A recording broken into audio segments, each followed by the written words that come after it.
नमस्कार, मैं हूं आपके साथ कविता थपलियाल और आप देख रहे हैं कंज्यूमर इज किंग।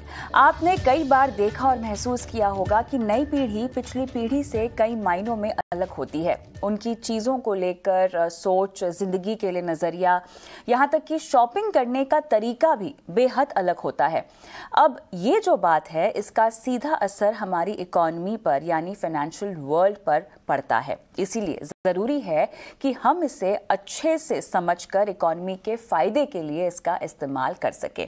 तो आज हमारी इस खास पेशकश पर जो सवाल हम उठा रहे हैं वो ये है कि कैसे इस्तेमाल कर सकते हैं हम इसे इकॉनमी को बूस्ट करने के लिए। क्या कंज्यूमर बिहेवियर को देखते हुए कंपनियों को बदलना अब ज़रूरी हो गया है? साथ ही जानेंगे कि किस तरह से बाजार नई जनरेशन से प्रभावित भी हो रहा है। इस कंज्यूमर पैटर्न और कंज्यूमर बिहेवियर को समझने के लिए हमारे साथ खास मेहमान भी मौजूद हैं।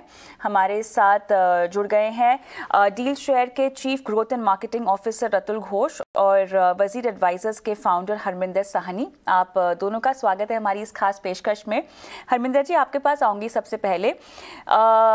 जेन वाई और जी की यहाँ पर बात हो रही है, जो कि आज के मायने में हम समझें तो बहुत फास्ट पेस्ड लाइफ जीती हैं। इनकी चीज़ों पर पकड़, इनको समझने की जो शक्ति होती है, जो एक्सपोजर होता है, साथ ही एक्सपोजर ज़्यादा बड़ा होता है तो ये जल्दी इवॉल्व भी होते हैं। इसको अगर मैं कंज्यूमर चेंज बिहेवियर के तौर पे समझना चाहूँ, कंज्यूमर पैटर्न के तौर पे समझना चाहूँ, तो किस तरह का नयापन आपको आता हुआ दिखाई देता है? नहीं, आपने बिल्कुल सही बात कही कि इनका पेस बिल्कुल अलग है। पेस का मतलब ये होता है कि कुछ भी करने की जल्दी रहती है, क्योंकि इनके पास बहुत कुछ करने को है। पिछली जनरेशन्स के मुकाबले में देखा जाए कि जो इनके पास एक्टिविटीज हैं, जो इनका एम्बिशन है, एस्पिरेशंस है करने के लिए, बहुत सारी चीजें, तो हर चीज जल्दी से करना चाहते हैं। सबसे पहले कंज्यूमर बिहेवियर जब शॉपिंग में आता है तो ये लोग उसमें टाइम वेस्ट नहीं करना चाहते हैं। एक जनरेशन थी जैसे शॉपिंग में मजा लेते थे लोग, कि मॉल में जा रहे हैं, टाइम स्पेंड कर रहे हैं, राइट। तो इन लोगों को जो वो सब करते हैं, लेकिन वहां पे जरूरी नहीं है कि वो सिर्फ शॉपिंग के लिए ही मॉल में जा रहे हैं। बहुत चीजें और उनके पास करने को है और उनका ध्यान उस तरफ जाता है। तो शॉपिंग वो चाहते हैं कि एफिशिएंटली होनी चाहिए, कम से कम टाइम में होनी चाहिए, चाहे मैं ऑनलाइन करूं ऑफलाइन करूं, तो जल्दी से होना चाहिए। सबसे पहली ये चीज आती है। दूसरी चीज जो देखने में समझ में आ रही है कि इन लोगों को हर चीज की जो है ना, इनको ये समझ में आ गया है कि कहीं ना कहीं से इसका हमें पूछ लेना चाहिए। और पहले भी पूछते थे लोग कि कहाँ से लेना चाहिए, क्या लेना चाहिए, आपने लिया, कैसा एक्सपीरियंस है। अब ये डिजिटल मीडिया के थ्रू जो इनको रिव्यूज मिलते हैं और जो इनको फीडबैक मिलती है, पहले ये ऑप्शन नहीं है सिर्फ कि आपको रिव्यू करना है, चेक कर लीजिए। ये जनरेशन रिव्यू एक्चुअली पहले चेक करती है, क्योंकि उनके लिए नेसेसिटी हो गई है। उनका ये तरीका ही शॉपिंग करने का या किसी भी ब्रांड के साथ करने का, उनका तरीका यही हो गया कि पहले वो चीज चेक करते हैं और ये खुद भी रिव्यूज देते हैं। हमसे कोई रिव्यू देने के लिए, हम हमारी जनरेशन में लोग कहेंगे, हम फिर भी हेजिटेट करेंगे, देंगे नहीं देंगे। ये रिव्यूज देते भी हैं और उनपे देखते भी हैं और डिपेंड करते हैं उनके ऊपर। तो इन लोगों का काम हर तरह से वो चीजें जो है ना काफी तेजी से बदली हैं, और एनेबलर ये डिजिटल के कारण वो सारे आ जाने से ये सब चेंज आया है। लास्ट बात जो मैं इस पे कहूंगा, जो ब्रांड्स और रिटेलर्स के लिए जो हो रहा है, पहले होता था कस्टमर लॉयल्टी प्रोग्राम बोलते थे हम लोग, कि कस्टमर को लॉयल्टी प्रोग्राम है कि उनको उसका रिवॉर्ड दिया जाएगा, उसके पॉइंट्स देंगे, उसका वो करेंगे। अभी उल्टा हो गया है। कंज्यूमर तो लॉयल्टी खत्म हो गई है बिल्कुल, उनको लॉयल्टी कुछ सीखी नहीं है। तो उल्टा ये हो रहा है कि ब्रांड को ये दिखाना पड़ता है अब ये कि वो किस तरीके से लॉयल है उस कस्टमर के लिए, कितना उसका ध्यान रखते हैं, कितनी जानकारी रखते हैं, क्या उसको एक्स्ट्रा ऑफर कर रहे हैं, राइट। कब उसको रीच आउट करते हैं, क्या इन्फॉर्मेशन देते हैं, रेलेवेंट देते हैं, नहीं देते हैं, उसकी कंप्लेन कितनी जल्दी से रिस्पॉन्ड करते हैं। तो भी उल्टा हो गया, ब्रांड कितना लॉयल है कंज्यूमर के लिए। वो बिल्कुल ही जैसे कहते हैं ना, पिछले कुछ सालों में उल्टा हो गया है सारा का सारा। जैसे कहते हैं ना, पावर जो है वो शिफ्ट हो गई है ब्रांड की तरफ से कंज्यूमर की ओर। तो ये चेंजेस जो इस जनरेशन के जो आए हैं, और ये सब बहुत फास्ट फॉरवर्ड हो रहा है because of the digitalisation of everything. सारी चीजों के अंदर तेजी इन्फॉर्मेशन में है, पेमेंट में है, डिलीवरी में है, राइट, रिव्यूज में है, फीडबैक में है। तो उन सारी चीजों की तेजी के कारण जो है ना मैच हो रही है। और फिर इनके पास बहुत कुछ करने को है, जैसा मैंने पहले भी कहा। तो ये कहते हैं मेरा टाइम मत लीजिए, एफिशिएंटली और कन्वीनियंटली मेरा काम होना चाहिए। तो मैं आपके साथ हूँ, नहीं तो फिर देखते हैं किसी और से शॉपिंग करते हैं, किसी और ब्रांड पे जाते हैं। बिल्कुल सही कहा आपने। मेरे ख्याल से एक लॉयल्टी का पॉइंट है जहाँ पे मैं चाहती हूँ कि रतुल थोड़ा सा इजाफा बढ़त के साथ बात कर सकते हैं। यहाँ पर काफ़ी सारे इनपुट्स होंगे आपके पास। मुझे ये बताएं, क्या आप भी हरमिंदर जी की बात से इत्तेफाक रखते हैं जहाँ पर लॉयल्टी के लिहाज से हम जेन वाई और जी जिनका जिक्र कर रहे हैं, जिन मिलेनियल्स की हम बात कर रहे हैं, उनमें लॉयल्टी ब्रांड्स की तरफ कम दिखाई दे रही है? जी, सबसे पहले तो कविता जी आपका मैं धन्यवाद करना चाहूंगा इस शो में शामिल करने के लिए। और डील शेयर, जैसा आप जानते हैं कि भारत की सबसे तेज बढ़ती हुई ई कॉमर्स कंपनी है आज। हमारा यहाँ पे अनुभव जो रहा है, मैं हरविंदर जी से मैं काफी हद तक सहमत भी हूँ, लेकिन हमारा अनुभव थोड़ा अलग रहा है क्योंकि हम लोग 10 राज्यों में 100 से अधिक शहरों में मौजूद हैं। 1 करोड़ से ज्यादा हमारे पास ग्राहक है। हमारे लिए हमने जो सीखा है, हमारा अनुभव जो है वो थोड़ा दूसरों से अलग है। हम जिस भारत हम जानते हैं कि भारत एक नहीं है, इसमें कई भारत हैं। और जहाँ ये बात भी सही है कि आज का युवा जो है वो अपना समय बचाना चाहता है। सबकी आय एकदम सी नहीं है, सबके 1 घंटे का मूल्य एक जैसा नहीं है।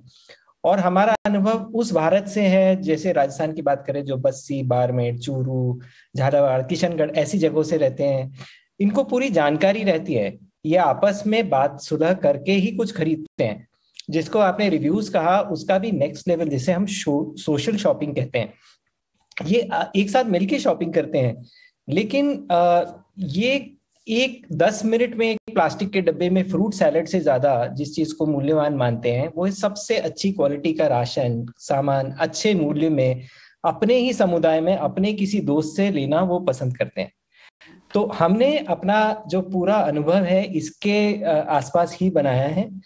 हम ज्यादा से ज्यादा लोकल ब्रांड्स रखते हैं, एक सरल आसान यूजर एक्सपीरियंस, एक अनुभव रखते हैं हमारे ऐप पे, जिसमें जो पहली बार इंटरनेट से सामान खरीद रहे हैं उनके लिए भी अनुभव आसान हो। लेकिन वो इस अनुभव में एक मनोरंजन भी ढूंढते हैं, जिसको हम गेमिफिकेशन कहते हैं, कि अलग अलग तरह के इवेंट हो उस ऐप पे। देखिए, यही भारत है जो आपका शेयर चैट पे, व्हाट्सएप पे बहुत ज्यादा समय भी बिताता है। सबसे ज्यादा समय वहीं बिताते हैं ये लोग, और उसके बाद ये लोग कुछ खरीदना चाहते हैं। तो मैं आपकी बात से सहमत जरूर हूं, लेकिन मैं ये जरूर कहूंगा कि एक भारत में कई सारे भारत हैं, और कई ऐसे लोग हैं जिनका पैसे का मूल्य उनके समय के मूल्य से बहुत ज्यादा है। तो हमारा अनुभव, इसलिए मैं इस पे एक और पहलू जो मिलेनियल्स और उनके कंज्यूमर बिहेवियर में झलकता है हरमिंदर जी, वो है कि ये ज्यादा जागरूक हैं।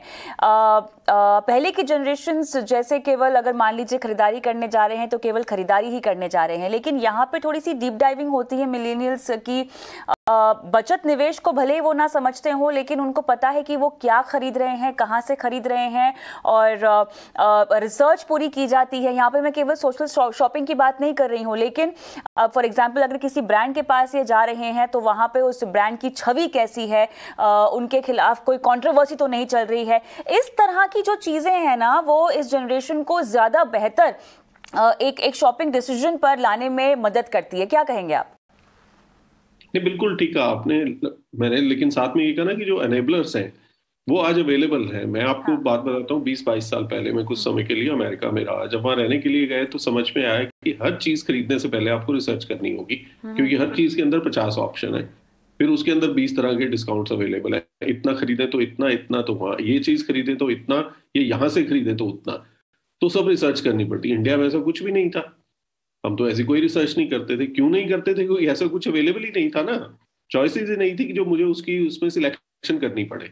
अभी इन लोगों के लिए क्या हो रहा है कि ये सारी चॉइसेस और सिलेक्शन अवेलेबल है, साथ में वो इन्फॉर्मेशन भी अवेलेबल है इनके हाथ में, फोन पे, हर समय, कहीं भी बैठा हो कोई, चाहे वो चंडीगढ़ में या चूरू में, या दोनों के पास वो सारी इन्फॉर्मेशन अवेलेबल है। राइट? तो वो इन्फॉर्मेशन अवेलेबल है तो आदमी देख रहा है उसको, फिर उसको अप्लाई कर रहा है, और आदत हो गई है वैसा करने की।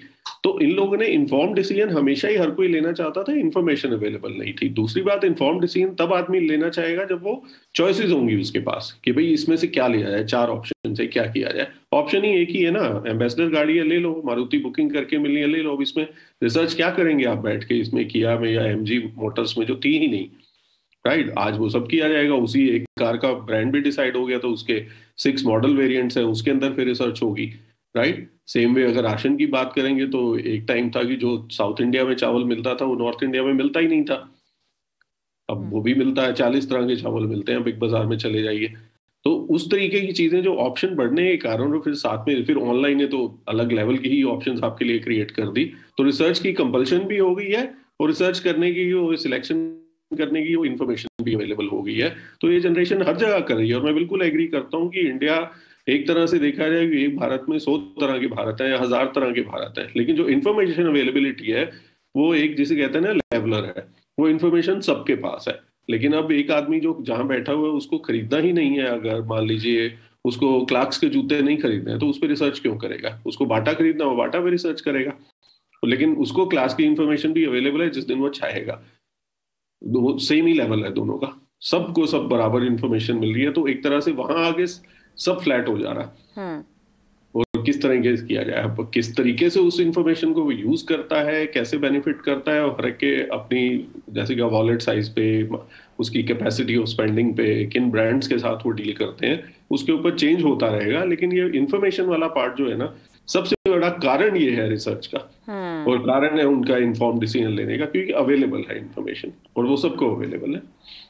तो रतुल, अगर कंज्यूमर स्टीरियोटाइप जैसे शब्द को मैं इस्तेमाल करना चाहूँ, और मैं चाहती हूँ कि आप उदाहरण देकर मुझे बताएं कि पिछली जनरेशन और जेन वाई और जी की जिसकी हम बात कर रहे हैं, किस तरह से उन्होंने कंज्यूमर स्टीरियोटाइप को यहाँ पर अब तोड़ना शुरू कर दिया है। जी हाँ, बहुत इंटरेस्टिंग सवाल है। और मेरे ख्याल से जो हरविंदर जी अभी बात कर रहे थे जिस तरह की रिसर्च की, वो एक बहुत बड़ा बदलाव आया है। अभी लोग पहले कंटेंट को पहले कंज्यूम करने लगे इंटरनेट पे, उसके बाद वो लोग खरीदने लगे। तो अभी एक छोटी सी बस टिकट खरीदने से पहले भी वो इतना ही रिसर्च करते हैं, और जैसा उन्होंने कहा कि बाटा का जूता खरीदना है उनको, उस पर भी करेंगे। हमारे लिए ये बदलाव हमें और भी ज्यादा इसलिए दिखता है क्योंकि हम सिर्फ एक बाटा नहीं बेचते हैं, क्योंकि हमारे 70% से ज्यादा जो ब्रांड्स हैं वो लोकल ब्रांड्स हैं, जो छोटे ब्रांड्स हैं। हम उनको एक मार्केट एक्सेस प्रोवाइड करते हैं, और वहां पे इंफॉर्मेशन और भी ज्यादा जरूरी हो जाती है, क्योंकि कई बार ये ब्रांड ऐसा होता है उन्होंने पहले कभी अनुभव नहीं किया होता है, उनके आसपास में भी किसी ने नहीं किया होता है। तो ये रिसर्च वाली जो एक ये नया बिहेवियर है, ये बहुत नया है। दूसरी बात यह है कि ये लोग, हालांकि काफी लोग इंटरनेट में पहली बार आते हैं, वो बहुत जल्दी कंफर्टेबल हो जाते हैं।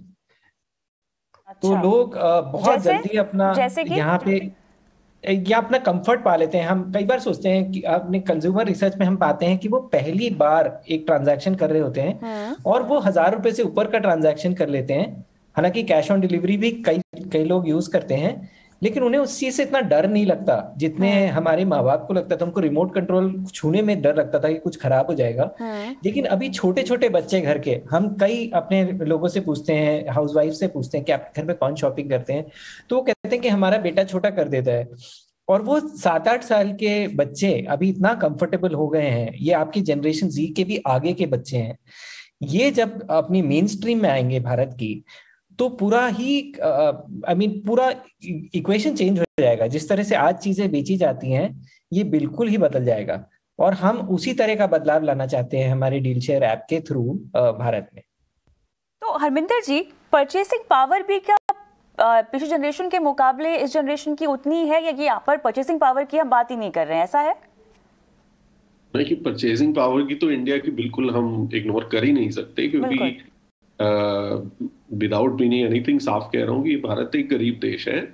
और उस गरीब देश के अंदर जब पैसा किसी के पास भी आता है, नया आता है, तो आप समझिए कि 1991 में जब मैं MBA करके आया तो $250 बिलियन की हमारी इकोनॉमी थी टोटल, राइट। आज हम बात करते हैं 2.5 ट्रिलियन की, राइट। तो समझिए कहाँ से कहाँ पहुंच गए हम लोग इतने समय के अंदर।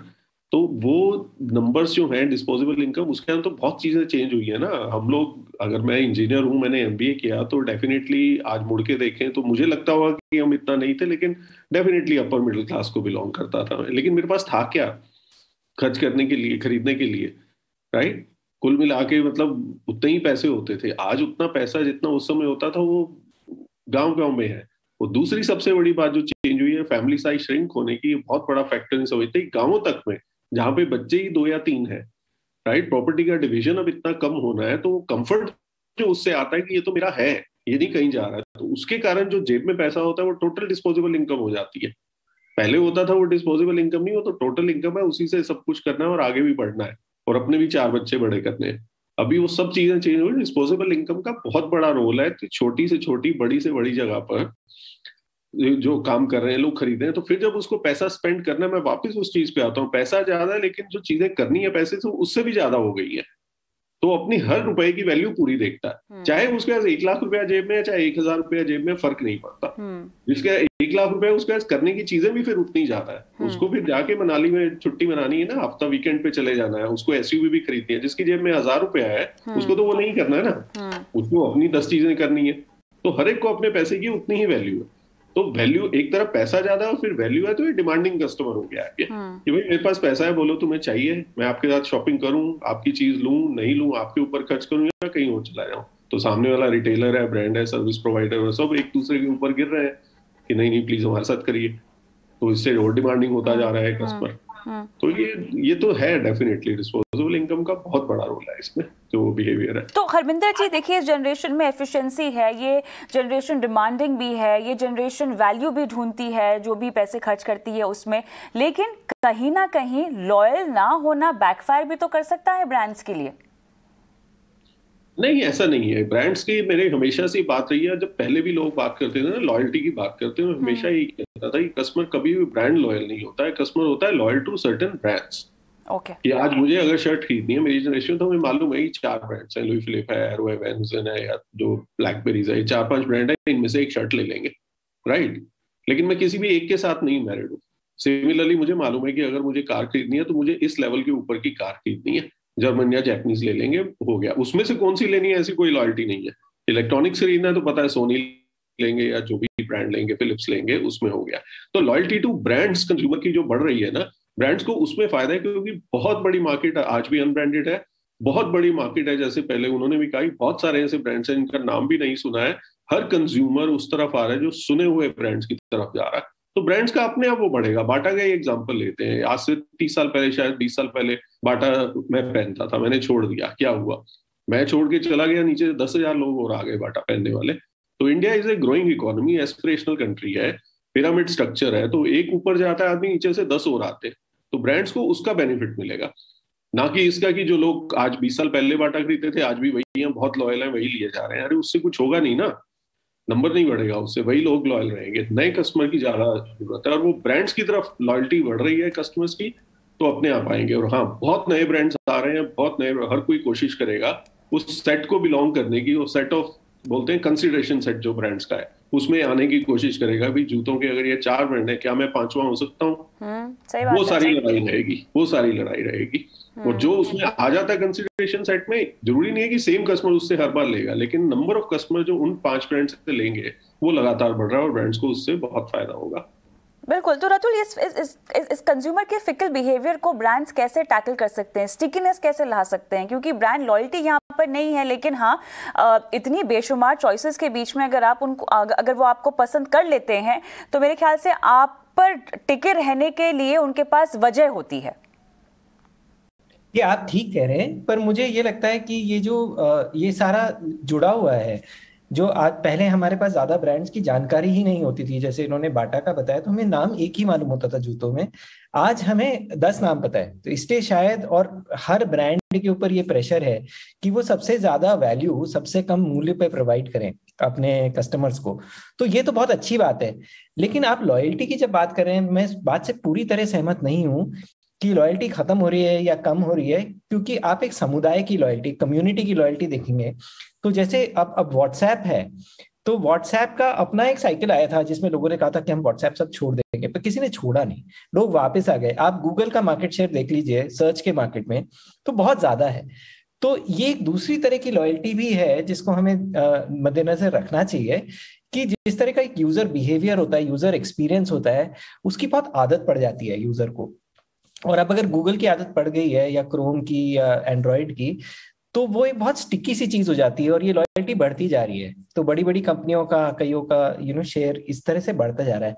तो हमारा भी यही अनुभव रहा है कि जो समुदाय एक साथ खरीदता है, जो कम्युनिटी ग्रुप बाइंग होती है, उससे एक्चुअली लॉयल्टी कम नहीं हो रही है, उससे लॉयल्टी बढ़ रही है। और पूरा समुदाय एक तरह से लॉयल हो जा रहा है, बावजूद इसके कि उसकी चॉइसेस बढ़ रही हैं और एक पर्टिकुलर ब्रांड, एक पर्टिकुलर प्रोडक्ट के लिए हो सकता है कि वो लोग स्विच ज्यादा करते हों या उनका बिहेवियर ज्यादा फिकल होता हो।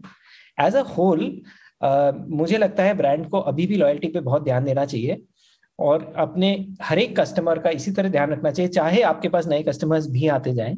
अभी डील शेयर हम लोग हर दिन करीब 4 लाख ऑर्डर शिप कर रहे हैं देश के कोने कोने में, लेकिन हमारे लिए हर अपना नया ग्राहक उतना ही मूल्यवान है जितना हमारा पहला ग्राहक था। तो मेरे ख्याल से बहुत अच्छी बात है और ये कंज्यूमर्स के हित में बात है कि हम लोग लॉयल्टी पे अपना पूरा ध्यान रखें। एक हरमिंदर जी, कंज्यूमर एथिक्स पर भी बहुत सारी बातें की जा रही है, जहां पर हम देख रहे हैं कि ब्रांड्स में वैल्यू तो ढूंढते ही हैं मिलेनियल्स, लेकिन कुछ जो रिपोर्ट्स आ रही हैं उसमें कहा गया है कि 35% कंज्यूमर्स ने मीट की खपत जो है वो कम कर दी है।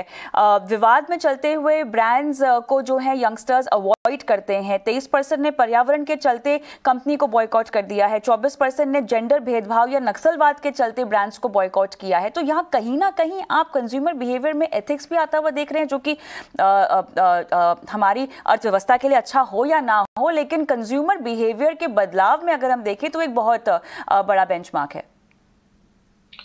हाँ, अगेन इसमें सोशल मीडिया का काफी रोल है कि लोगों को अवेयर है लोग अब इश्यूज के बारे में, और उसके बाद उनके पास पावर है उसको रिस्पॉन्ड करने की। भाई पहले आप अगर कंज्यूमर नहीं करते थे तो आप किसी से क्या कहेंगे कि मैं कल से आपकी ब्रांड नहीं खरीदूंगा, पहले ही नहीं खरीदते थे। तो विद गेटिंग रिचर लोग ज्यादा कंज्यूम कर रहे हैं, तो वो समझ गए कि मेरे हाथ में पावर है, इसको पैसा चाहिए मेरा, तो मैं इंसिस्ट कर सकता हूँ कि आपको ऐसे बिहेव करना होगा। अगर आप गलत बिहेव करेंगे, आपकी एड में कुछ मुझे अच्छा नहीं लगा, तो मैं शॉपिंग करूंगा, उनको बदलना पड़ेगा उस हिसाब से। तो ये एक क्राउड मेंटालिटी जो सोशल मीडिया के कारण बन रही है, इसके दोनों चीजें हैं, पॉजिटिव नेगेटिव दोनों एस्पेक्ट्स हैं, अपने आप में एक अलग बड़ा सब्जेक्ट है।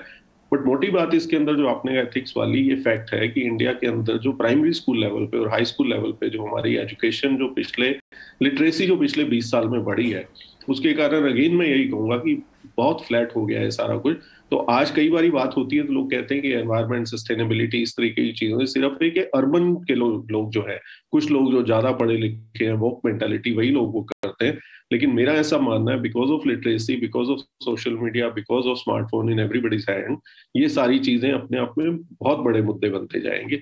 मेरी सिर्फ उम्मीद ये होगी कि सिर्फ जो मुद्दे मीनिंगफुल है, सस्टेनेबिलिटी, एनवायरमेंट से रिलेटेड और जनरल लॉ एंड ऑर्डर से रिलेटेड है, उन चीजों के ऊपर उनका ध्यान रहे तो अच्छा रहेगा। बट उस पर किसी का कंट्रोल नहीं लगता इस समय। लेकिन ये बात जरूर है, ब्रांड्स को इन सब चीजों का ख्याल रखना पड़ेगा, और ब्रांड्स इसको किसी भी चीज को ऐसा सोच के कि ये सिर्फ अर्बन फिनोमिना है, रूरल फिनोमिना है, ये इस इनकम ग्रुप में, उस इनकम ग्रुप में, जितना यूथ है इंडिया में इस समय, राइट, कहीं ना कहीं उनके अंदर कॉमनैलिटी ऑफ थिंकिंग आती जा रही है। आज आप ये समझ लीजिए कि जिस तरीके की मोबिलिटी हम लोग माइग्रेंट लेबर्स की देख रहे हैं, राइट, उसके एक एंगल देखने का ये आपने सबने देखा, हमने, और ये चीज कुछ लोगों ने पॉइंट आउट की। सबसे पहले दिन चीज जो मेरे नजर में आई थी कि रोड पे चल के जा रहे हैं, स्ट्रॉलीज लेकर जा रहे हैं, राइट, वो पुराने जमाने की तरह एक लाठी के ऊपर अपनी पोटली बांध के नहीं जा रहे थे कपड़े की, राइट। तो स्ट्रॉलीज पहुंच रही है ना वहां पे, स्मार्टफोन्स वो अपने लेके जा रहे हैं ना, अपने डेबिट कार्ड लेके जा रहे हैं ना, वो तो सोच भी लेके जा रहे हैं कि अगर प्लास्टिक से ऐसा होता है या इस तरीके की चीज, पानी खराब नहीं करना चाहिए, सब चीजें फैल रही हैं। तो ब्रांड्स को अलाइन करना ही पड़ेगा इन चीजों के ऊपर, इसमें कोई डाउट नहीं है। बट यस, दोनों सिक्के के दोनों पहलू हैं, कुछ अच्छी चीजें हैं, कुछ बुरी हैं, हम डिसएग्री कर सकते हैं, बट कंट्रोल नहीं कर सकते, मुझे ऐसा लगता। बिल्कुल। रतुल, मुझे बताएं कि इस कंज्यूमर पैटर्न में फाइनेंशियल बिहेवियर में कोई बदलाव आता हुआ देख रहे हैं इस जनरेशन के लिहाज से? जी, मेरे ख्याल से तो काफी ज्यादा बदलाव आ गए हैं फाइनेंशियल सेक्टर में। जो आप लोग जानते हैं कि एक तरफ डिजिटल प्लेटफॉर्म्स आए, वॉलेट्स आए, और उसके बाद यूपीआई आया। बट ये एक कॉम्बिनेशन है, कई चीजें एक साथ हुई हैं यहाँ पे। एक तरफ आपका स्मार्टफोन्स आ गए, दूसरी तरफ आपका स्मार्टफोन का कॉस्ट कम हो गया, फिर डेटा का कॉस्ट कम हो गया, और साथ साथ ही यूपीआई जिस तरह से फैला, और उससे पहले डेबिट कार्ड का जनरेशन आया था। तो फाइनेंशियल लिटरेसी जिसे हम कहते हैं, वो एकदम से बहुत बढ़ गई है और लोगों को समझ है। तो अभी जो ये पूरा कैश ऑन डिलीवरी मार्केट चलता है, ऐसा नहीं कि उनके पास और साधन नहीं है।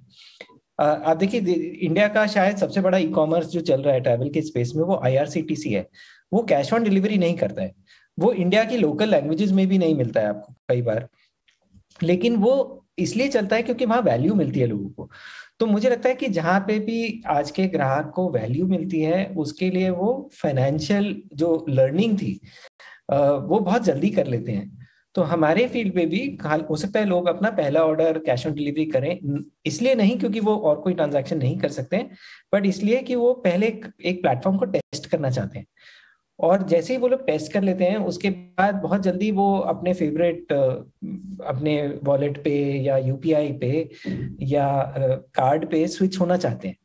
तो हमने काफी बदलाव देखे हैं, लेकिन अभी हमें ये देखना है कि ये बाय नाउ पे लेटर या ये जो क्रेडिट हो रहा है, जो मर्चेंट साइड पे भी काफी सारा चल रहा है, उस रेवोल्यूशन से क्या निकल के आ रहा है, ये हमें अभी भी देखना है। बिल्कुल, क्या निकल के आएगा वो तो पता नहीं, लेकिन क्लियरली भारत बदल रहा है, भारत का ग्राहक बदल रहा है। अब देखना होगा कि ब्रांड्स इस बदलाव को कैसे अपनाते हैं। बहुत बहुत शुक्रिया आप दोनों का इस पेशकश में शामिल होने के लिए। कंज्यूमर इज किंग में मुझे भी इजाजत दें। नमस्कार।